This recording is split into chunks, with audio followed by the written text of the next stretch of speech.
La furia del monzón, por Tia Wanson. Capítulo 25. Aguantó un total de 4 días antes de escribirle la primera carta. En su defensa diría que tenía noticias importantes que contarle. Taliesin había entrado en comunión con la grieta de luz de Belial por tercer día consecutivo, sentada de piernas cruzadas en el centro de pilar de magia dorada y suspendida a unos metros sobre el suelo. A través del ensayo y error, había aprendido que la grieta, en cierto modo, respondía ante sus pensamientos cuando se pasaba suficiente tiempo en comunión con ella. Y aquella era la vez en que más tiempo había durado la activación de la grieta. Durante los últimos minutos le había mostrado recuerdos de su madre, de un tiempo en el que ella había sido demasiado joven para recordar nada. El eterespacio fluía a través de ella y extraía los recuerdos de su alma.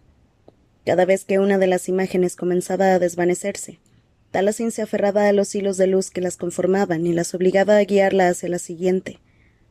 Su madre, que cantaba mientras ella dormía. Su madre, que se reía ante una broma que un joven Elagvi le había contado mientras que Taliesin, Alonsina, hacía ruiditos en sus brazos. Su madre, que se asomaba ante su cuna con espirales de magia dorada pasándole entre los dedos mientras en la habitación se escuchaba el eco de los gritos de júbilo de un bebé. Entre todos aquellos recuerdos idílicos, el eterespacio volvía a la conversación que Hanan y Sintan habían mantenido, y a Hanan en su prisión de oro cuando sabía que iba a morir, y sostuvo a su hija una última vez. Quizás también era voluntad de Taliesin, un deseo subconsciente de quedarse allí en aquellos momentos finales entre su madre y ella, a pesar de lo mucho que le dolía verlos. Siempre estaré contigo. Siempre nos encontraremos. La grieta de luz se desactivó. La columna de magia se derrumbó de vuelta a la fuente de piedra y se desvaneció haciendo que Taliesin cayera al suelo. Hanan desapareció. De nuevo.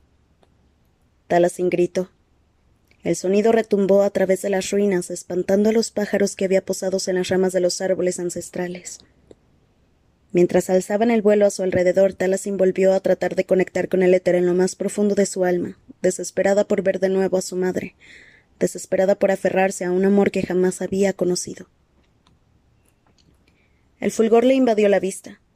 Al principio pensó que por alguna razón milagrosa la grieta se había vuelto a activar, pero entonces se percató de que provenía de ella. La telaluz fluía a través de sus dedos y formaba una cúpula dorada a su alrededor, de aproximadamente la mitad del diámetro que aquella formaba cuando la grieta de luz estaba activa.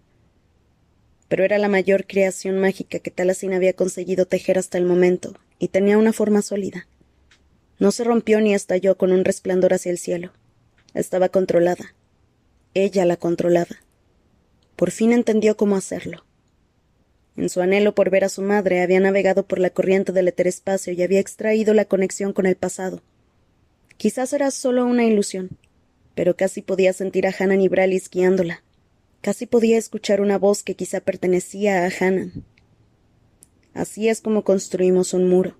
Así es como salvamos aquello que amamos. Doblegándose ante la voluntad de Taliesin, la cúpula aumentó y disminuyó de tamaño. Se volvió brillante y parpadeante. Mantuvo aquella forma tanto tiempo como le duró la concentración y la energía, y después recobró el aliento antes de forjarla de nuevo. Aquella primera vez no había sido suerte. La segunda cúpula era tan sólida y maleable como la primera, así que Taliesin se forzó a sí misma a mantenerla incluso durante más tiempo, como le había recomendado Ishan Baikar. Podía hacerlo. No dejaría que la magia del eclipse la consumiera. Tras un rato cayó de rodillas sobre la piedra calentada por el sol, completamente agotada, pero totalmente colmada de esperanza. Había un único pensamiento en su mente. Quería compartir aquel triunfo con alguien.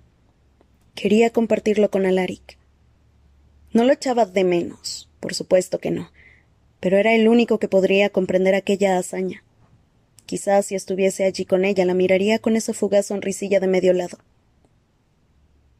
Taliesin se llevó los dedos a la boca y silbó. Su águila mensajera sobrevoló el campamento desde donde había estado patrullando el cielo, y ella sacó un pergamino, la tinta y la pluma de la mochila, y comenzó a escribir decidida a ignorar el pulso errático de su corazón.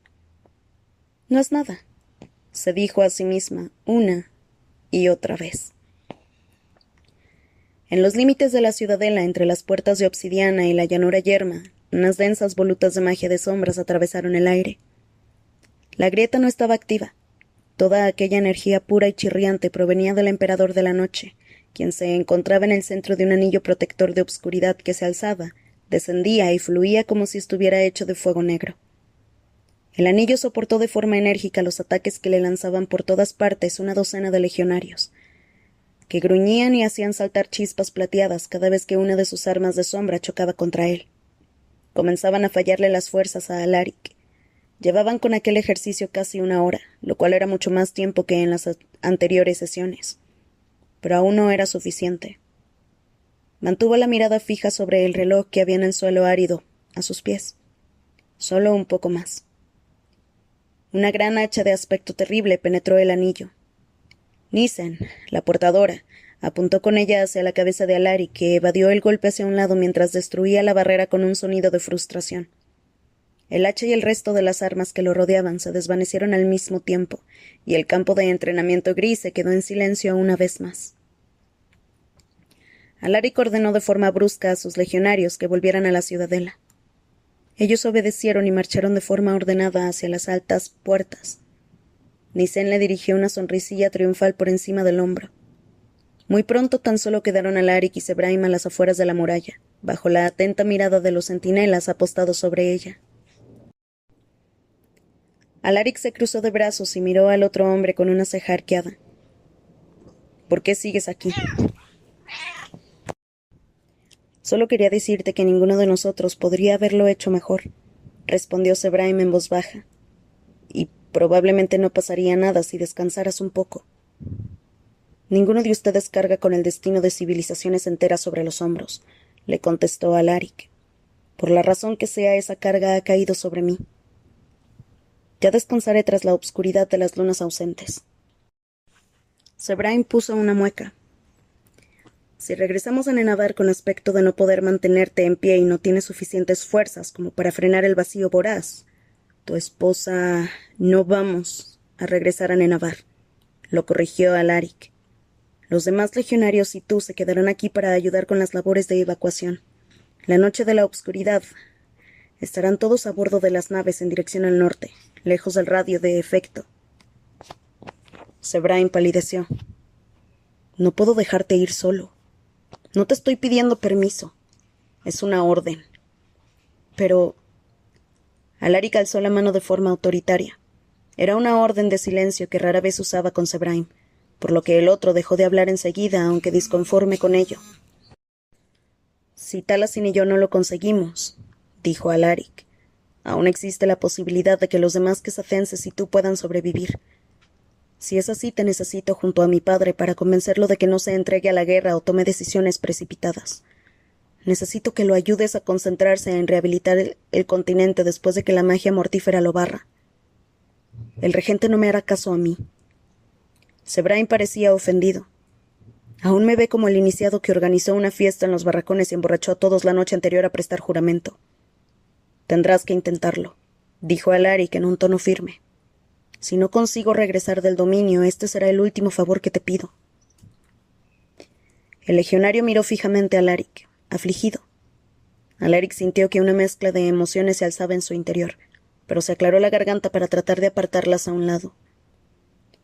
Si muero y Talasin sobrevive, continuó, te encargo a ti su protección. Protégela de mi padre. O de quien sea. Tendrás que darme una razón, dijo Sebraim con una pizca de intensidad que no era muy característica en él y que sorprendió a Alaric.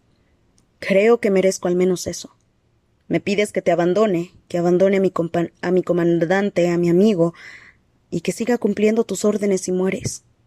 Por lo menos dime por qué te seguiría importando el destino de la Tejeluces, incluso desde más allá de los sauces. Alaric tragó saliva. ¿Qué podía decirle bajo aquel cielo oscuro y tras aquellos muros negros? Que le debía a aquella persona que llevaba a su lado desde que eran unos niños y que se había mantenido a su lado sin importar lo que pasara. ¿Cómo podría explicarle siquiera lo que sentía cada vez que pensaba en Talasin? Lo mucho que la echaba de menos. La ira y la frustración lo inundaron. Ni siquiera debería de estar en aquella situación para empezar. Se había vuelto un blando, y Zebraim lo estaba retando por esa razón. ¿Lo harás o no?, exigió saber. Si no te crees capaz, encontraré a otra persona. Era un farol, y además uno bastante poco creíble. Ambos sabían que no había nadie más a quien pudiera pedirle aquello. De acuerdo, accedió Zebraim. Yo me encargaré. Lo miró con los ojos oscuros entrecerrados. Pero eres consciente de que durante todo este mes las gemelas y yo discutiremos contigo por la decisión de regresar a Nenabar solo, ¿verdad? No te dejaremos tranquilo. Llevo sin estar tranquilo desde que me casé, le respondió Alaric. Así que tampoco notaré mucha diferencia. Unos días más tarde, el padre de Alaric lo siguió con la mirada mientras atravesaba la neblina de obscuridad que bañaba toda la sala. «Ah, por fin», dijo Gaeris. «Dichosos los ojos que te ven». Había transcurrido una semana ya desde que Alaric había vuelto de Nenabar, semana que se había pasado encerrado de reunión en reunión o investigando la actividad rebelde cuando no estaba entrenando con sus legionarios. Una semana de ignorar las llamadas de Gaeris con cualquier excusa que se le ocurría. Una semana de ignorar las llamadas de Gaeris con cualquier excusa que se le ocurría. Pero Alaric no podía ignorar aquello más tiempo. Se escuchó un débil pío desde la única esquina iluminada por el sol. Al encontrar el origen de tal sonido, Alaric se quedó conmocionado e intranquilo. El Sarimán tenía un aspecto enfermizo con la cabeza apoyada contra el pecho. Había plumas por toda la base de la jaula, y lo que quedaba de su delgado cuerpo había perdido casi todo el color iridescente. «Sospecho que el clima no le sienta muy bien», dijo Gaeris, que no parecía muy preocupado. «Ciertamente no creo que lo ayudara mucho sacarle sangre con frecuencia», soltó Alaric. «El sufrimiento de una criatura a cambio del bien mayor. Lo sabes perfectamente». Alaric se obligó a apartar el enfermizo animal de sus pensamientos, ya que había acudido allí por una razón. «Tengo que hablar contigo sobre la lista de exclusión». Esa misma mañana la Comodoro Mathire se le había entregado. Era un listado de los poblados del continente sospechosos de simpatizar con los rebeldes de la Confederación. Gaeris sonrió. «Me preguntaba si eso por fin te haría presentarte aquí. ¿Qué pasa con la lista? ¿Acaso no es de sentido común denegarles la entrada a nuestras naves de los enemigos de Kesad?» «Es cruel», insistió Alaric de forma impasible. «No se trata de individuos concretos, sino de pueblos enteros. No permitiré que civiles inocentes se queden abandonados por meros rumores. No los dejamos abandonados. Pueden evacuar si así lo desean, pero no lo harán en nuestras naves». «¿En qué naves, entonces?» A diferencia de Nenabar, donde prácticamente cada familia poseía al menos un coracle, Kesad había destinado la mayoría de los materiales necesarios para la construcción de naves a la guerra. Y sin embargo, ni siquiera los coracles habían sido suficientes para salvar a los aldeanos a los pies de Actámaso cuando el vacío voraz los había sorprendido. El olor a podredumbre, a toda esa muerte. Alaric lo imaginó extendiéndose por su tierra natal, y tuvo que luchar contra la bilis que trataba de subirle por la garganta, así como la ira y la frustración que sentía, que se asemejaban a haberse tragado un puñado de espinas. «Padre, he visto la destrucción que deja tras de sí la grieta del vacío con mis propios ojos. Si la barrera de luz y sombra no funciona», explicó, intentando que Gaeris entrara en razón. «Todos los que sigan aquí morirán». Observó el rostro del regente en busca de un destello del hombre que había sido antes de la guerra. El hombre que en ocasiones había sonreído ante un comentario sarcástico de su esposa, o que a veces le había revuelto el cabello a Alaric con la mano. Pero en aquel rostro tan solo se reflejaba la determinación y la frialdad. «El imperio de la noche no cargará con el peso de aquellos que conspiran contra nosotros», declaró Gaeris. «Es una orden». Cuando se trataba de lidiar con su padre, Alaric sabía que debía saber escoger batallas que quería librar. Aquella no estaba del todo perdida. Si acaso le daba aún más razones para frenar el vacío voraz, pero aún así le dolía. «Muy bien. Miró de nuevo al Sarimán en su jaula, al decadente recordatorio de aquellas islas bañadas por el sol. Un impulso que no pudo reprimir, que surgió de un abismo infinito, lo hizo seguir hablando. Pero si no quieres que esta criatura muera, tendrás que confiármela para que la cuide hasta que se recupere lo suficiente como para aguantar más experimentos. Gaeris lo miró con desdén. Dudo que el cuidado de los animales se incluya entre las escasas habilidades que posees, hijo mío. Alaric se mantuvo firme. Necesita algo de aire fresco, más luz y descanso. No puedes desentrañar sus secretos si se muere.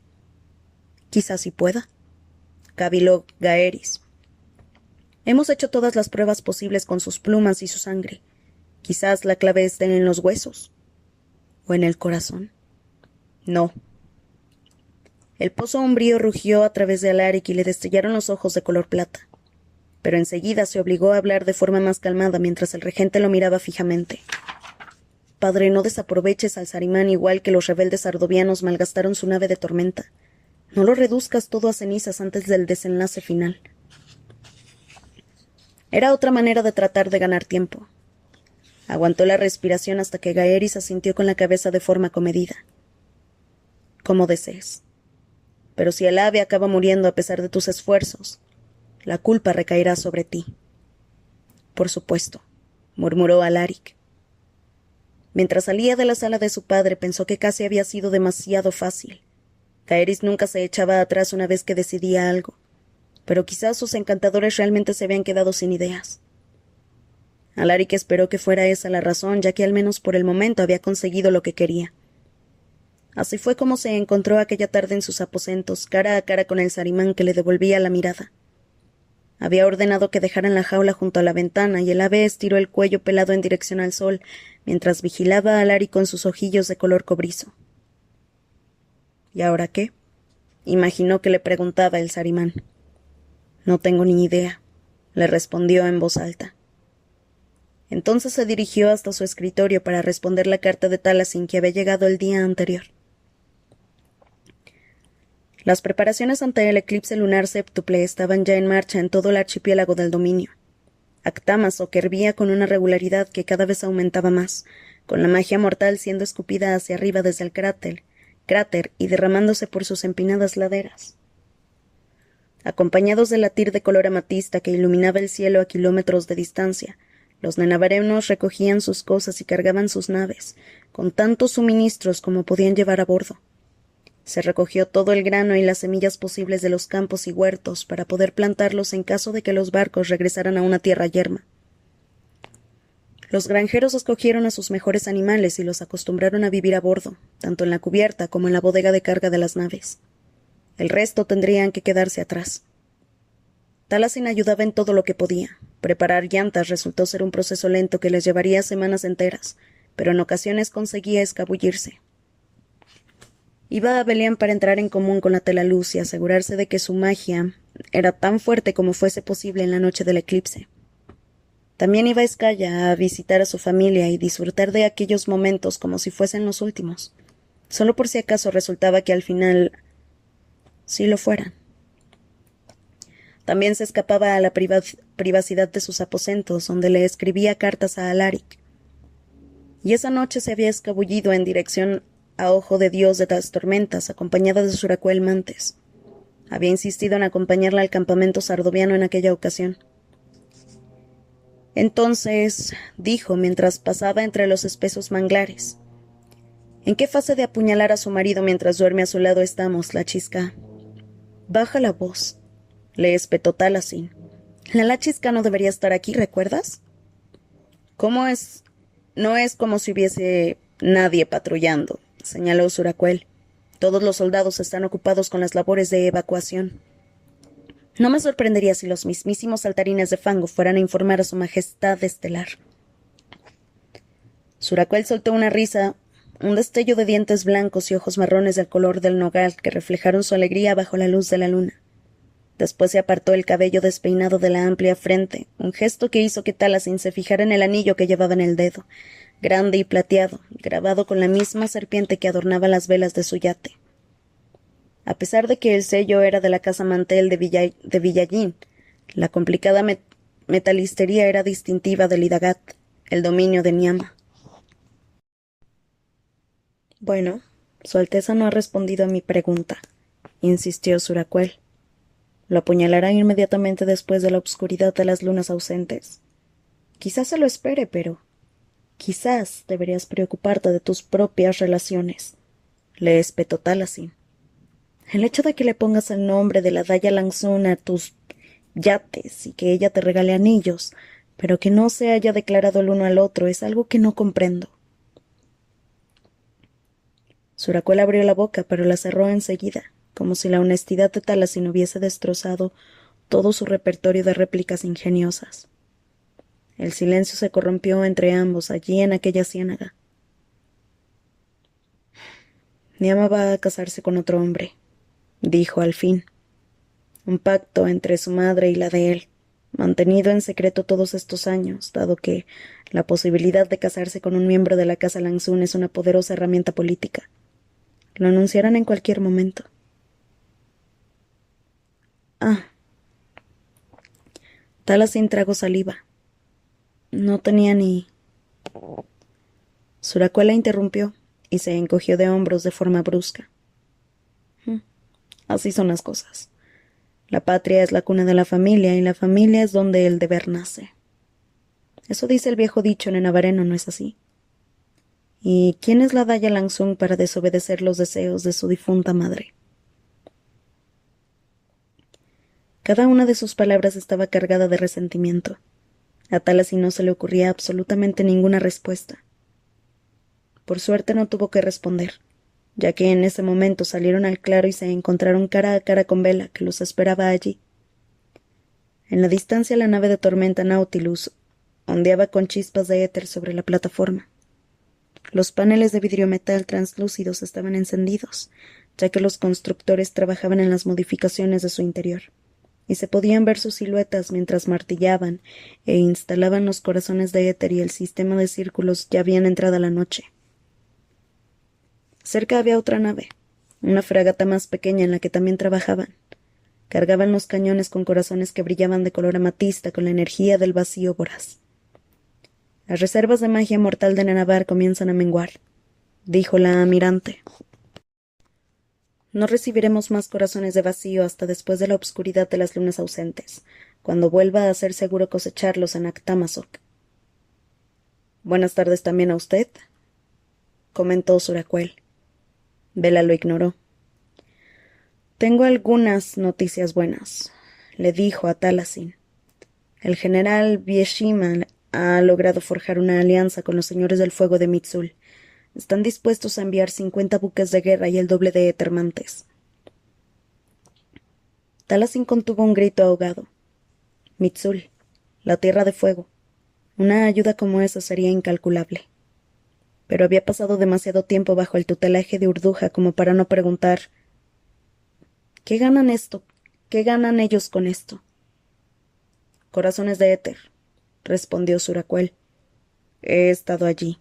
Su tierra está demasiado caliente como para que los cristales se formen de manera apropiada. Siempre los exportan de sus vecinos más cercanos por encima del valor habitual.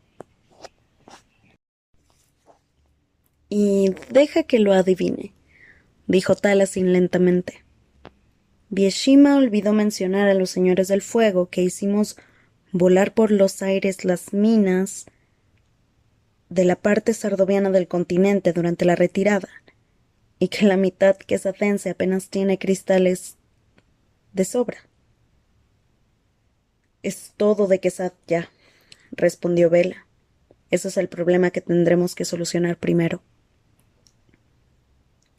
Nenabar tiene corazones de éter en abundancia, la chisca, le recordó Suracuel. Estoy seguro de que se podrá llegar a algún tipo de acuerdo cuando ganemos. Cuando ganemos.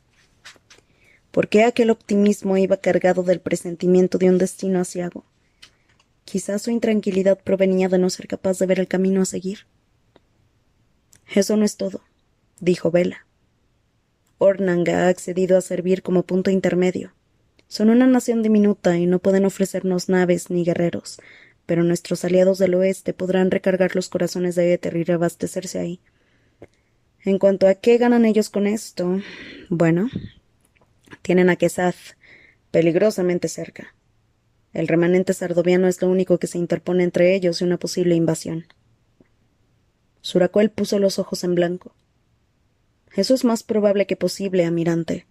El emperador de la noche no estará satisfecho solo con Sardovia durante mucho tiempo. Continuará mandando sus naves de guerra al exterior, ocupando más tierras y robando más recursos. Quiere mantener a salvo su pueblo. Tanto Vela como Suracuel se giraron bruscamente hacia Talasin. Cree que la única forma de hacerlo es mediante la guerra. Continuó, ya que recordó la expresión salvaje de Alaric, así como también el pánico que apenas había podido ocultar en su voz cuando temía que los amplificadores hubiesen dañado su magia. Recordaba aquella habitación en la Ciudad Negra, el agua caliente y la valeriana, y a su marido herido que le suplicaba: «Si no soy un arma, entonces, ¿qué soy? ¿Qué has hecho conmigo?» Ve a Sardovia como una amenaza para el cataclismo y la guerra de los huracanes, y el dominio de Nenavar mandó naves para ayudar a los tegeluses mucho tiempo atrás. Pero un país como Ornanc, que jamás le ha hecho nada a Kesad, él jamás... Talasin dejó de hablar a medias, con las palabras atascadas en la garganta, cuando se percató de la expresión en el rostro de Vela. La almirante no había tenido aquel aspecto jamás, ni siquiera cuando se había enterado de la traición de Darius. Lo está defendiendo, balbuceó Suracuel. La chisca realmente Eso no es cierto, insistió Talasin, y el corazón le dio un vuelco, así como el estómago. Solo intento explicarles que es así como piensa Alaric. ¿En ese caso debería decirle a mi enviado en Ornan que se olvide del tema?, le preguntó Vela. Habló en voz baja, pero el tono que usó casi se asemejaba al desdén. Hizo que Talasin quisiera que se la tragara la tierra. Talasin negó con la cabeza. No, por supuesto que no, solo trataba de convencer a Vela y a Suracuel de que Alaric no era como su padre, de prepararlos para después pedirles que le perdonaran la vida. Pestañeó rápidamente mientras se miraba la punta manchada de barro de las botas. Se sentía condenada, incapaz de ver el camino a seguir. Te advertí que tuvieras cuidado, le espetó Vela. Te dije que no sintieras compasión alguna por él.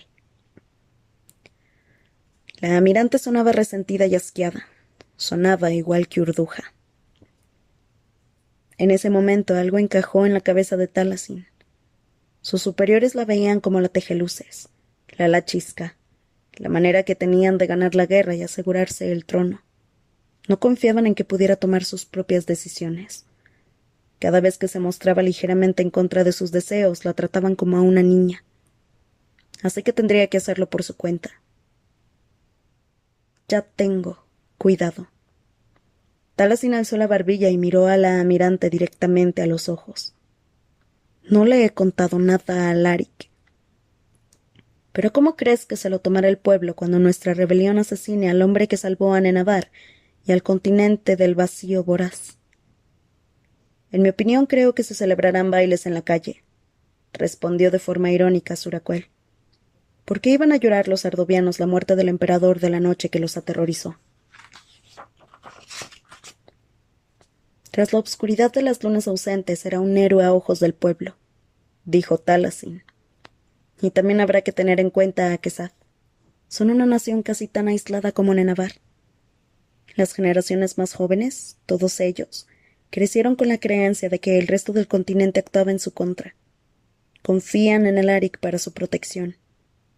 Si lo matamos, los quesatenses clamarán venganza, y jamás podremos conseguir una paz duradera.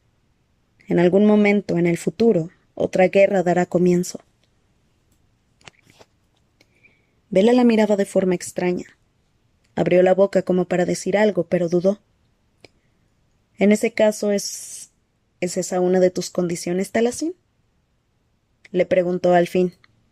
¿Que Alaric cocinaste viva? Talasin sintió un hormigueo en la nuca, un sentimiento de que algo iba mal, un presentimiento de que aquello no era lo que Vela había querido decir desde el principio.